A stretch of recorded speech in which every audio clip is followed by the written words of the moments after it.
வணக்கம் நண்பர்களே, விஜயபிரயாக் பேசுகிறேன். vijayaprayak.com இந்த வெப்சைட்டில் கமெண்ட் பேஜில் ஸ்ரீராம்னு ஒரு நண்பர் ஒரு மெசேஜ் அனுப்பிச்சிருந்தார். அவரோட query என்ன அப்படின்னா, கோல்டன் ஹவர் பற்றி பேசிட்டு இது நல்லா இருக்குது, பட் நான் அதை பண்ண போகிறேன் அப்படின்னு சொல்லிட்டு எனக்கு 2 query இருக்குது, 2 கேள்விகள் இருக்குது உங்கள்கிட்ட அப்படின்னு சொல்லி அனுப்பிச்சிருந்தார். என்ன அப்படின்னா, நான் எனக்குள்ள நெகட்டிவ் ஆஸ்பெக்ட்ஸ் இருக்குது, யாராவது புதுசாக பார்க்குறேன், அதுவும் பணக்காரங்களாக பார்க்குறேன், ஹை ஸ்டாண்டர்டான பர்சனை பார்க்குறேன் அப்படின்னா எனக்குள்ளே ஒரு நெகட்டிவ் அதிகமாகிடுது, இதை எப்படி ஓவர் கம் பண்ணுறது அப்படின்னு கேள்வி கேட்டிருக்கார். 2-3 காம்ப்ளெக்சிட்டி கொஸ்டின்ஸையும் நான் ஃபேஸ் பண்ணிகிட்ருக்கேன். இப்போ என்னுடைய ஆஃபீஸில் கூட ஒருத்தங்க இருக்காங்க, என்னோடய ஸ்டாஃப் இருக்காங்க அப்படின்னா அவங்க என்கிட்ட கேட்குற கேள்வி, எனக்கு யாரை பார்த்தாலுமே காம்ப்ளெக்ஸாக இருக்குது அப்படின்னு. இந்த காம்ப்ளெக்ஸ்னால் என்ன? காம்ப்ளெக்ஸ்ன்றது மனப்பான்மை, அது இன்ஃபீரியாரிட்டினா தாழ்வு மனப்பான்மை, சுப்பீரியாரிட்டி உயர்வு மனப்பான்மை. காம்ப்ளெக்ஸ்ன்றது மனப்பான்மை. அதனால் எல்லோரும் காம்ப்ளெக்ஸ்னாலே தாழ்வு மனப்பான்மை நினைக்க வேண்டிய அவசியம் இல்லை. ரைட், நான் கேட்குறேன், ஸ்டாஃப் பார்த்து கேட்டேன், எப்படி இருக்குது, ஏன் அந்த காம்ப்ளெக்சிட்டி உனக்கு வருது அப்படின்னு கேட்டால், யாராவது காலிங் பெல் அடித்தா கதவு பக்குன்னு இருக்குது, பயமாக இருக்குது, திறக்கிறதுக்கே பயம் வருது. ஏன்? அந்த மனிதரை பார்த்தாலே ஒரு பயம் வந்துடுது. இது சரி, இது ஏன் அப்படின்னா இதுக்கு சில உளவியல் காரணங்கள் இருக்குது. இது காரணம், காலிங் பெல் அடித்தா பயம் வருது அப்படின்னா ரோட்டில் போயிட்டே இருக்கோம், நம்மளோட டிரைவிங் லைசன்ஸோ ஆர்சியோ எல்லாம் இருந்தும் கூட திடீர்னு ஒரு டிராஃபிக் கான்ஸ்டபிளை பார்க்கும்போது ஒரு பயம் வருது. இந்த மாதிரி இது ஒரு சைக்காலஜிக்கலான விஷயம். இதை தான் நான் சொல்கிறேன். இன்றைக்கி நம்ம கற்றுக்க போகிற விஷயம் ரொம்ப இம்பார்ட்டண்டான விஷயம் நினைக்கிறேன். இந்த காம்ப்ளெக்ஸை அடித்து உடச்சி நொறுக்கிறது எப்படி?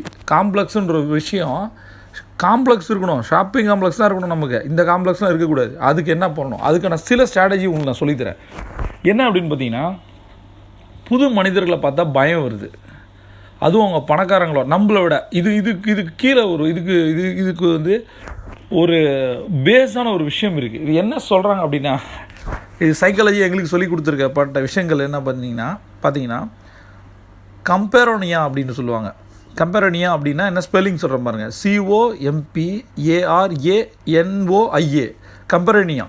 இது என்ன அப்படின்னு பார்த்தீங்கன்னா, நம்ம ஒரு கான்ஸ்டண்ட்டாக கம்பேர் பண்ணிக்கிட்டே இருப்போம் அடுத்தவங்கள.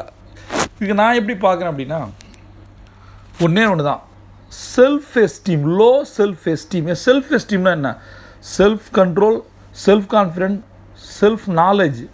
செல்ஃப் எஸ்டீம்னா என்ன? ஒரு பெருமை, ஒரு கெத்து நமக்கு இருக்கா? இப்போ இது குறையும் போது என்ன ஆகுது அப்படின்னா, யாரை பார்த்தாலும் ஒரு பயம் வருது. நான் என்ன கேட்குறேன், நம்மளை பயமுடுத்துகிற அளவுக்கு யாராவது ஒரு மனுஷன் இருக்கான உலகத்தில்? காலிங் பெல் அடித்தா கதவை திறக்கும் போது அவனை பார்த்தா பயம் வருது. ஏன்?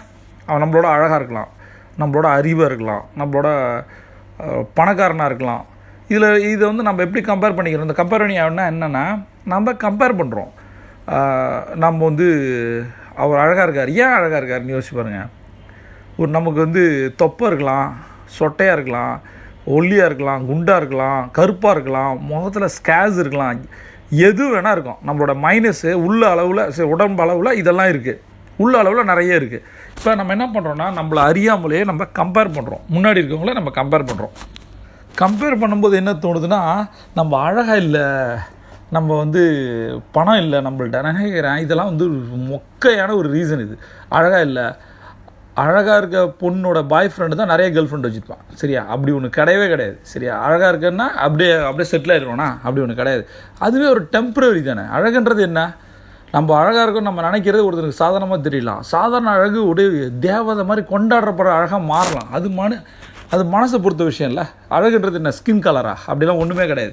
அப்புறம் எங்கேருந்து வந்தது இந்த காம்ப்ளெக்ஸு? சரியா? காசு இல்லை, சரி, காசு இருக்கவனுக்கு காசு பிறக்கும் போதே இருந்துச்சா? பேங்க் அக்கௌண்ட்டோட வந்தானா? அதெல்லாம் ஒன்றுமே கிடையாது. அவன் ஏதோ ஒன்று பண்ணுனா காசு வந்துடுச்சு. அப்போ அதை நம்ம பண்ணலை, காசு வரல. அப்போ அதுக்கு என்ன பண்ணணுமோ அதை யோசிக்கிறத விட்டுட்டு ஒவ்வொருத்தங்கள பார்த்து பயந்துக்கிட்டே இருந்தா. நான் நிறைய மில்லியனர்ஸ் கூட பழகியிருக்கேன். எல்லா மனிதர்களுமே குறைபாடுகள் நிரம்பியவர்கள் தான். யாருமே பர்ஃபெக்ட் பிளண்டு. இவர் தான் தி பர்ஃபெக்ட். கடவுள் படைக்கும் போதே அவருக்கு ஐஎஸ்ஐலாம் யாரையும் படைக்கவே கிடையாது. எந்த ஒரு குவாலிட்டி அவங்க எல்லாருக்குள்ளேயும் இருக்குது. நிறைய மைனஸ் இருக்குது. நம்மளை விட 100 மடங்கு மைனஸ் இருக்க ஒரு மனிதர் கோடீஸ்வரனாக இருக்க முடியும். காரணம் என்ன தெரியுமா? அவருடைய ஒரே ஒரு பிஸ்னஸ் கான்செப்டை அடித்து தூக்கி அவரை பெரிய ஆள் ஆக்கியிருக்கும். அந்த ஒரு கான்செப்ட் நமக்கு தெரியல, அது தெரியறதுக்கான விஷயங்கள் நம்ம பண்ணலை. அதனால் அவர் பணக்காரனாக இருக்கார், நம்மளும் ஆக முடியும். அப்போ இதில் எங்கே இருந்து வந்தது காம்ப்ளெக்ஸ்?